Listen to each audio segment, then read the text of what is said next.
Hello guys, welcome back to my channel Shana মুখার্জিতে সবাইকে আবারও অনেক স্বাগতম।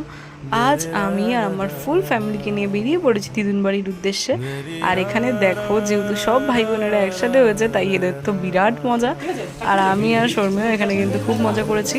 পরের দিন সকালবেলা দিদা সব জামাইয়ের জন্য বাটা রেডি করে রেখেছিল, তারপরই এক এক করে সবাইকে বরণ করে নিল।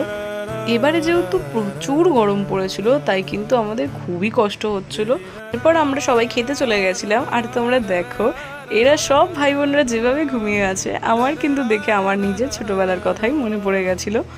আর তারপরে আমরা খাওয়া দাওয়া কমপ্লিট করে চলে এসেছিলাম মাঠের ধারে। এই যে চারপাশটা তোমরা দেখছো, চারপাশটা কিন্তু পুরোটাই জঙ্গলে ঘেরা, মিডিলটাই খালি মাঠ, আর এখানটা ফুটবল খেলা হয়। তোমাদের ওখানে কেমন গরম পড়েছে সবাই আমাকে কমেন্টে জানাবে। নতুন হলে অবশ্যই সাবস্ক্রাইব করে দেবে। দেখা হবে অন্য কোনো ভিডিওতে। সবাই ভালো থেকো, সুস্থ থেকো।